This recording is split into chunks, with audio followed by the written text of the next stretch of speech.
Hey guys, and welcome back to RoboCAD. In our previous tutorial we have learned about classes and objects, and also we have learned a little bit about the class members. So in our previous tutorials we have learned that there are two types of the class members, fields and methods, and we have learned a little bit about fields. And in this tutorial we will learn about methods as well, and we will revise some of the previous concepts as well. So let's begin. So we are in the coding environment. So first I'm going to make a class car, just like we have done in our previous tutorial. So we know that there are some fields like color of the class, speed of the class. There can be different fields. So I'm gonna declare speed is equal to 100 for the car, and color by default value is going to be blue. In this tutorial we will be using the default value as well, and we will be updating these values as well. So these are about fields, and we will also use the methods as well in this tutorial. So coming to the main program, and let's make some objects. So I'm going to make an object my car 1, right? So this is how we create an object.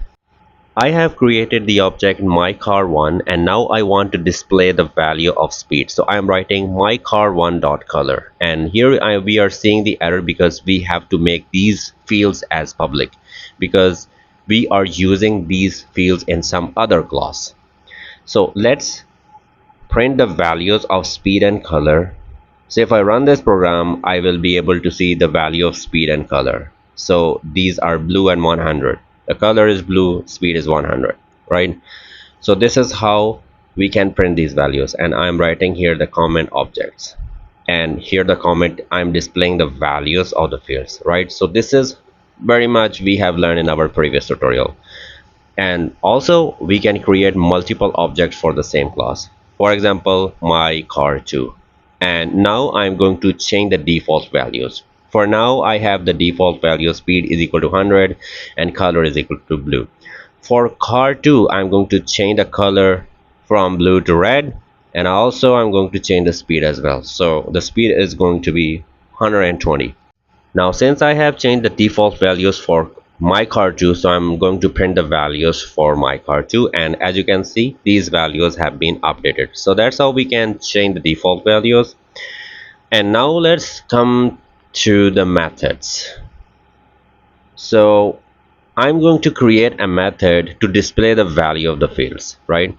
So I'm going to create here a method public void display, and there will be two curly brackets, and I'm going to display the value. And we know that to display the value we use the console.writeLine, and I want to display the value for the speed and color. So I'm writing the speed of the car is speed, this field, this variable, and also the color of the car is, and here I'm using the variable as color. So this is a method that I have created to display the values, and in our main program I'm going to just call that method. So I'm calling it as myCar1.display because the name of the method is display. And also I want to display the values of the fields for the myCar2 object. Now let's run this program, and as you can see it from here we have printed the values for speed and car for both of the objects. So that's how we work with fields and objects in C#. Thanks for watching.